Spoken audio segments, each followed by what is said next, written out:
Welcome to the Human Capital Innovations Podcast, your go-to source for personal, professional, and organizational growth and development. We hope you tune in often for all things people management, organizational development and change, organizational leadership, and social impact related. Maximize your personal and organizational potential with Human Capital Innovations Podcast.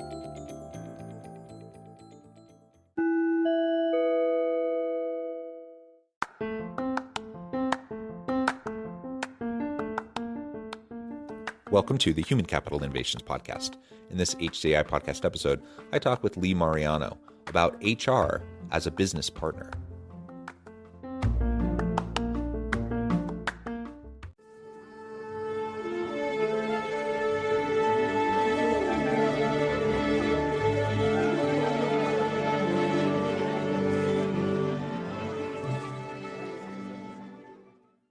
Lee Mariano, welcome to the Human Capital Innovations Podcast. Thank you so much, John, for having me. Yeah, it's a pleasure to be with you today. I'm super excited today as we explore HR as business partner. Now, this is something it's a topic not new, probably to many listeners on the podcast. In fact, many listeners probably have HR business partner as part of their job title or part of their responsibilities, or maybe they did in a past role. That's a fairly common thing in this day and age. But we're going to unpack really what that looks like to have HR as a business partner, as a partner in the business to accomplish the goals of the business. And really, there's a lot there. I mean, there's a lot of different things that we can explore. One of the things we're going to zoom in on a little bit is how HR as business partner can help break through the barriers to get more women into leadership roles, because that's an ongoing battle and challenge. And in the midst of this pandemic, some reports have suggested that we've set women's equality in the workplace and in leadership back a whole generation, which is heartbreaking to hear. And so as much as it ever has been, I think it's a really important topic right now to explore and to try to figure out what we can do as HR professionals to try to better support everyone in our organizations, every member of our team, but also particularly for, those marginalized populations or for women in the workplace, to give everyone truly an equal opportunity. As we get started, I wanted to share Lee's bio with everybody. Lee Mariano has over 23 years of experience directing and leading human resource teams within large and small organizations. She has knowledge and expertise in aligning human resource initiatives with the strategic goals and objectives, as well as providing strategic direction for the full range of human capital functions. This includes an emphasis on employee development, leadership development, talent management initiatives, and others. Lee has extensive experience designing a multifaceted human resources strategy linked to business goals, developing and implementing process improvements in the areas of talent management, organizational development, employee relations, compensation, and implementing a competency-based succession plan and management development initiative. What a wonderful set of experiences and background. It's a pleasure to have you. Anything else you would like to share with listeners before we dive on in? No, that was great. As I was listening to you read my resume, my bio, I was like, wow, I've done a lot over the years. There's a lot that I've done, and another add-on to that, I would say, is that, my passion is coaching female leaders and mentoring them to help them get to that next level. As you mentioned in your opening, John, about, have we set back the progress of women's equality during this pandemic with some of the resignations and some of the women unable or needing to leave the workforce to stay at home. And so that continues to be a passion of mine, is coaching and mentoring women who are moving to that next level to become leaders, and how to keep that strength of that fortitude inside of them to keep going when it seems overwhelming. Yeah, well, that's wonderful. It's very much needed. Thank you so much for making that a focus of your work. And we definitely can explore that and some of the practical things we can do as HR professionals, as organizational leaders, as we go through this conversation today. But before we get there, let's start a little bit more generally, zoom out, and let's talk about HR as a business partner. Now, some of what I shared in your bio, I think actually frames it up quite well. Human resources isn't just, the old personnel management. And, when I was going through school, I don't know, I probably took my first HR class about 20 years ago. And even then it had moved quite a bit beyond, really where it was in the 80s and 90s.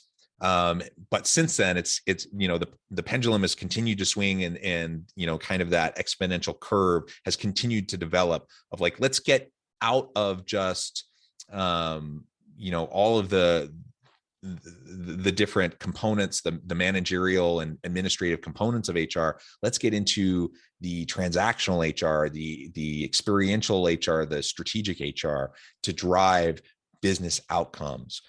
So with that said, like, how else would you frame HR as a business partner? Why is that so important in the modern world of work?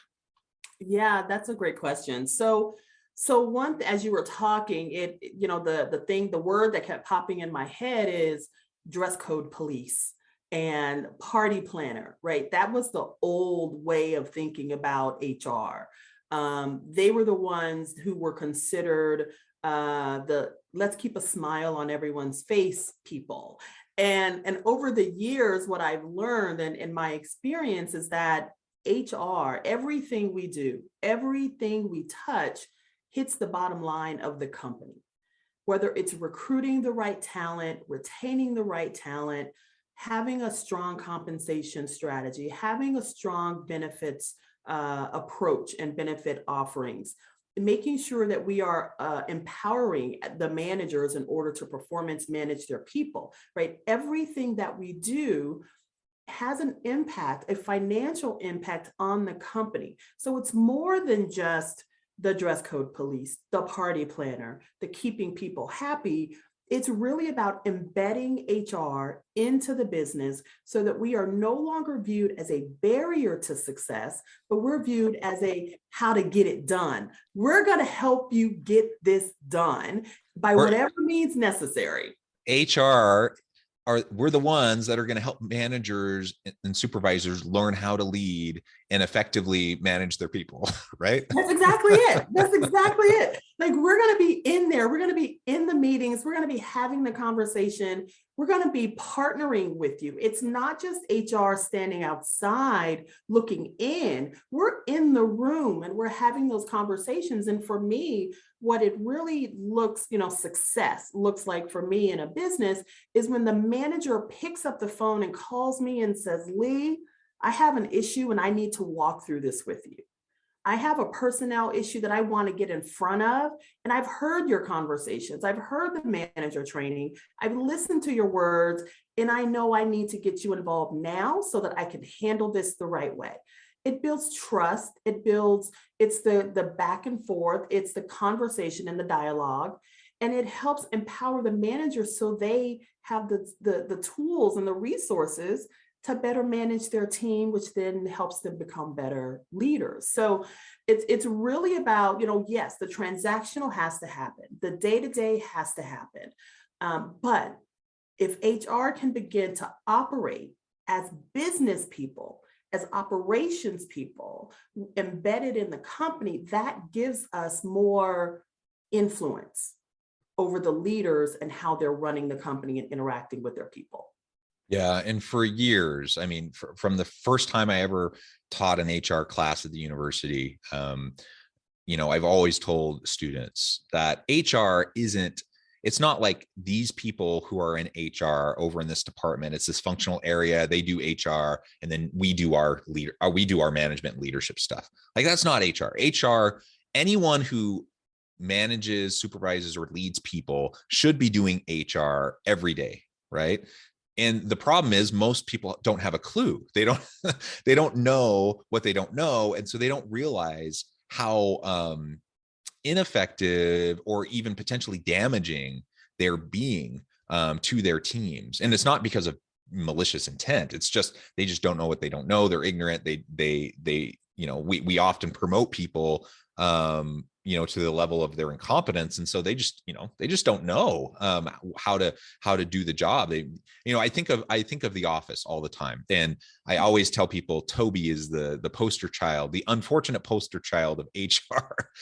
But Michael Scott is also the poster child of the Peter principle. And like what commonly happens in organizations when you have a great salesperson who gets promoted to be manager, they don't know anything about how to manage people, and now they're a manager, or a great coder who is now a manager of a team of coders, or talk about anything, any area, right, of expertise. Eventually, if you're successful, you tend to get promoted, and then you find yourself in a new role that requires a completely different skill set than what you did so successfully before. Some people are able to grow and adapt into that. Other people really struggle.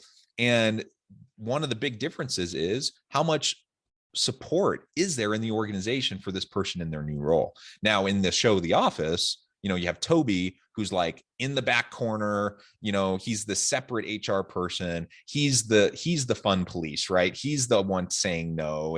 And it's just kind of exactly the caricature of what you were just describing a few minutes ago. That's what Toby in The Office is. And that's how Michael Scott's adversarial relationship with Toby in The Office is portrayed, right? And that's unfortunate. That's not the way it should be at all.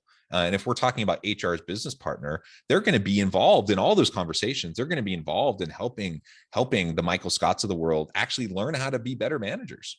And one of that, part of that, when you say, promoted to their level of incompetence, what I found is that promotion, going to that next level, is seen as the end game.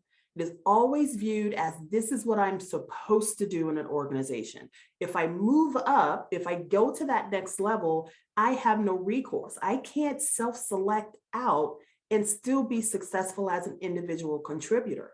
And so I think HR's role in that, and working with the managers and the leadership, is to help create paths, success paths, for every person in the company. You don't necessarily have to move up. You can move wide, you can move across, or you can simply stay at your subject matter expertise, right? And I think that is part of the great thing about having HR embedded really, truly in the business as a business partner, because we can help frame some of those succession planning approaches. We can frame how we promote people. We can frame what success looks like. Success for me may look very different than how it looks for you. And so we should not be necessarily treated exactly the same. I may love being an individual contributor, coming in every day, doing my job, head down, and I love it. That's what makes me happy. You, on the other hand, you may say, you know what, I want to run this department. I want to run this division. I want to have 10 people reporting to me. And I want to be, a driver of the business and our success from a sales or operations perspective.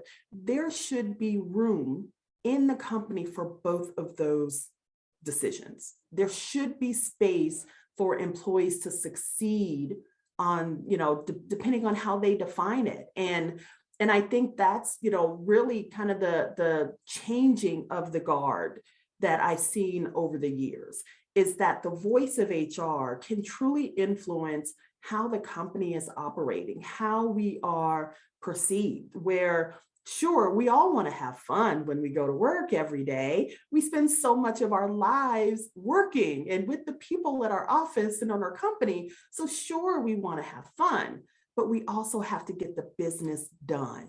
And how do we balance out the two? How do we sometimes have to, walk a very fine line, is what I say. And it takes some time to get there. It's not easy, but it can be done.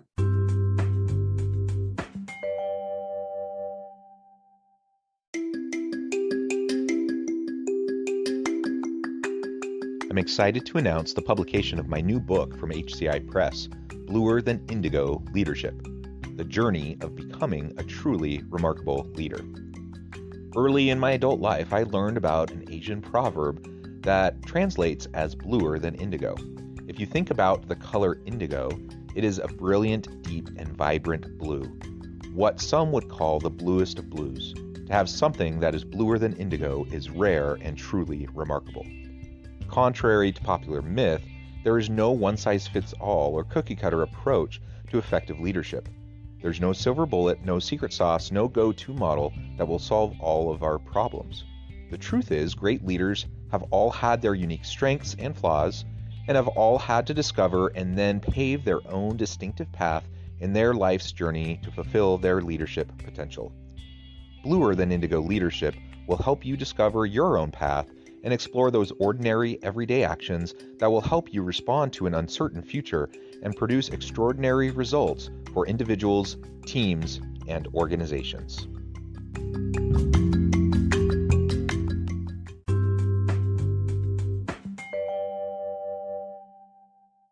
And it's not an either or, right? Like you can do both. It doesn't need to be this adversarial relationship, but you do need compliance. And so, sometimes these things, the tension, people get frustrated. But we can get past that as we move into more transformational and strategic approaches. Yes, the compliance work needs to happen. Yes, we need documentation. Yes, we need paperwork. Yes, we have systems, processes, procedures, all that stuff. Yes, all that stuff has to happen. But you can still do all those other things, and you can have a business that's high performing, very successful, a great team that's getting stuff done. And you can have a team that genuinely enjoys each other's company, who has fun with each other. In fact, the two go hand in hand, and you tend to have, when you have both, it tends to be the best possible of all outcomes. And so, absolutely to everything you're saying, yes. And we just need, in some cases, to continue to shift the mentality, either within ourselves or the people within our HR team, but also, with individuals throughout the organization, because depending on the organization, the history, the culture, you might have pockets of resistance. You might have people who really don't get the vision of how HR will actually help them do their jobs better, help them to improve, help them to accomplish the business of the organization better. So that's an ongoing battle, I think, an ongoing process. Let's zoom in now. So there's many things we could zoom in on, but because we already talked a little bit about women in leadership, let's zoom in on that as a particular example of as HR, as a business partner, how can we go about helping leaders throughout the organization better understand how they can be allies and advocates for females in their team, within their workspace, so that there are more opportunities and truly equality and equal opportunity for females, males alike, and really, I suppose, any other diverse population. Yeah, that's a great question. And so what I've done in the past is, and it really aligns with the succession planning that I've done from a strategic perspective, and also internally, within the organization, mentoring and coaching and giving opportunities, is I set up scenarios where it's not just the leader of the organization that is front and center, but I work with the next level managers in order to identify the very strong, high performing people, male, female, whatever, so on and so forth, that can then be presenting ideas, that can give updates to the company. So one, it gives them visibility to not only the leadership of the company, but other employees, so they can be identified as a subject matter expert in their industry. It's a rotational assignment. So not one person is always the one who's giving the presentation. So if you have 5 top performers in your organization or in your team, then all 5 of those should have the ability to provide an update or a debrief and get visibility in front of the leadership team, because it gives them equal footing, right? And then also, as we work on special projects within the organization, taking the person out of it and look at the skills that they bring. Whether someone has maybe it's a language skill, or maybe they have a hard to find technical skill. A lot of my experience in HR has been in companies that focus on technology.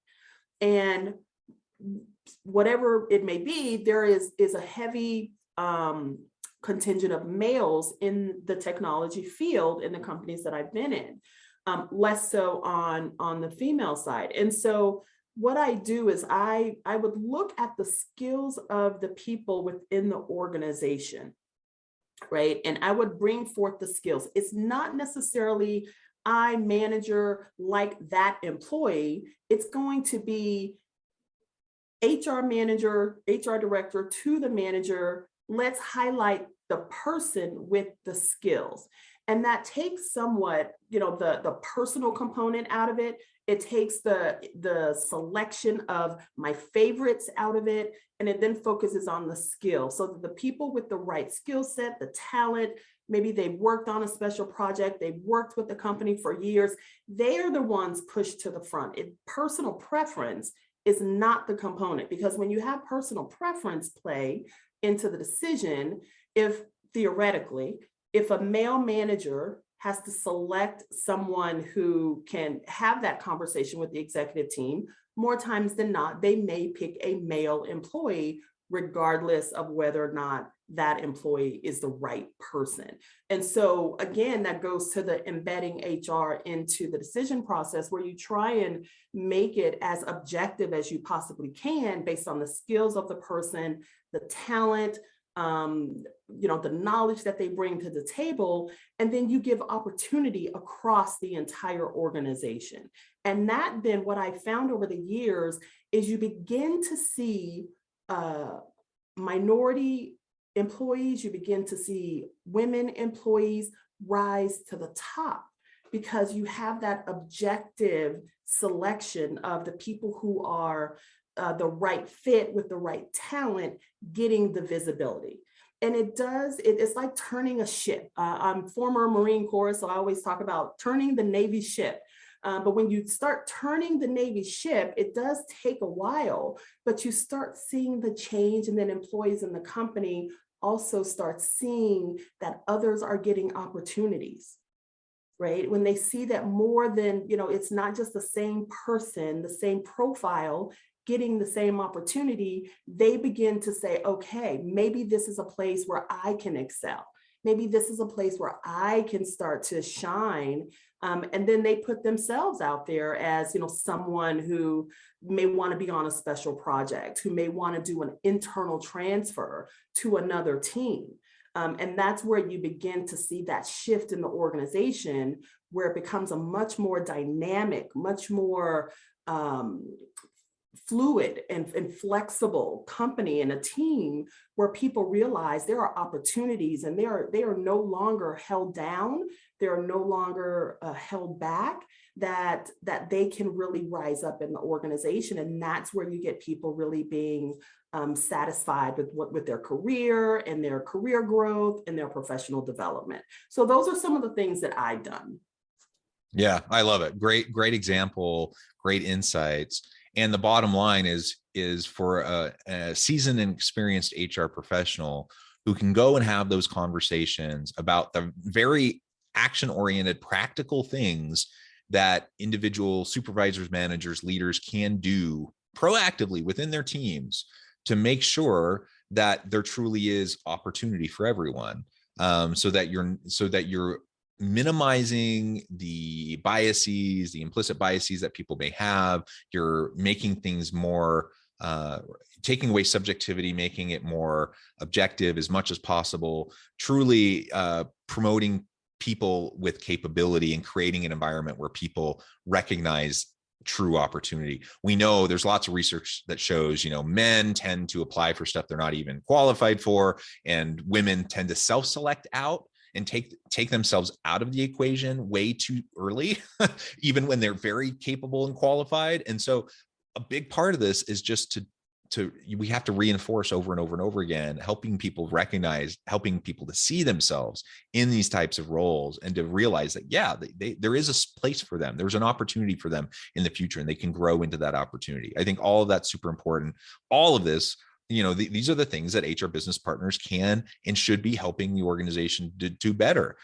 All aspects of diversity, equity, and inclusion, not just women in leadership, but all aspects of diversity, equity, and inclusion, but so many of the other areas that have also come up during our conversation today. Well, Lee, it has been a pleasure. I note the time. I'm going to have to let you go in a few minutes here. But before we close, I wanted to give you a chance to share with listeners how they can connect with you, find out more about your work, and then give us a final word on the topic for today.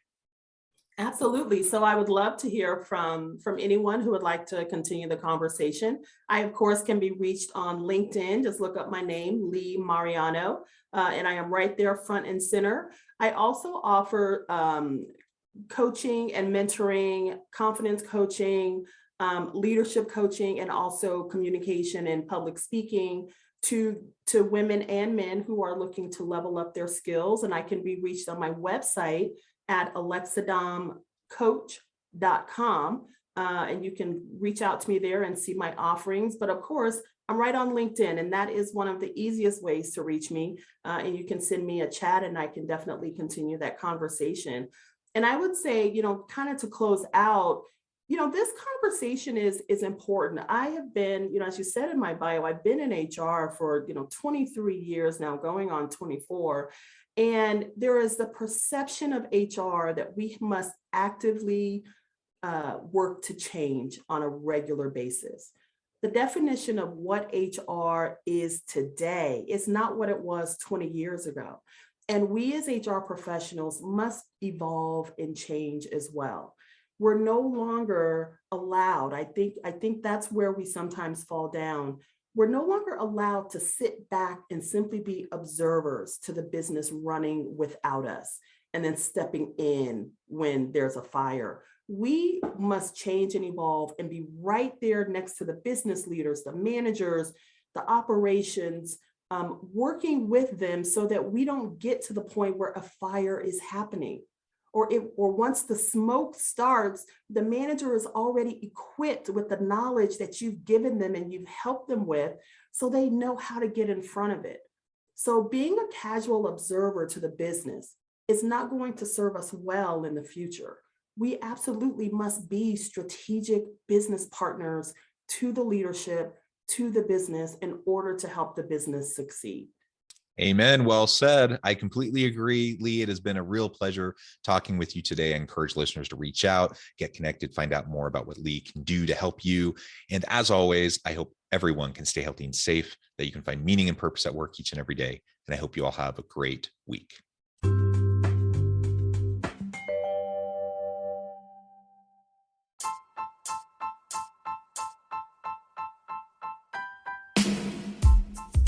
The alchemy of truly remarkable leadership. Ordinary, everyday actions that produce extraordinary results. Consider how the nature of work has shifted over the past 50 years. With increased globalization, rapid technological advancement, and the shift in economic composition, the average job of today looks very different than the average job of 50 years ago. What will the jobs and organizations of tomorrow look like? Moreover, what does this all mean for organizational leaders? What are the core competencies and capabilities of organizations and their leadership that are prepared for continued disruption and geopolitical and socioeconomic shifts? Regardless of what the future holds, increasingly, leaders need to be socially minded, data-driven, decisive, champions of talent, and disruptors of the traditional notions of leadership, teams, organizations, and work. The alchemy of truly remarkable leadership will help you to explore your own leadership competencies and capabilities and consider ways to apply and implement them into your workplace and personal life.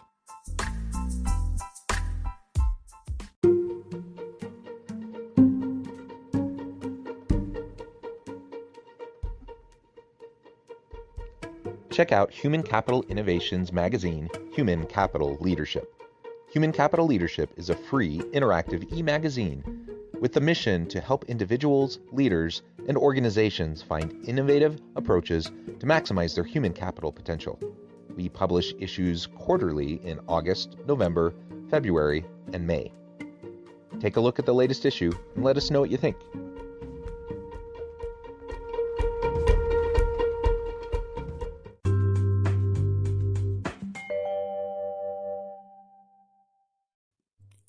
Thanks again for joining us for this episode of the Human Capital Innovations Podcast. I hope you stay healthy and safe and that you have a great week.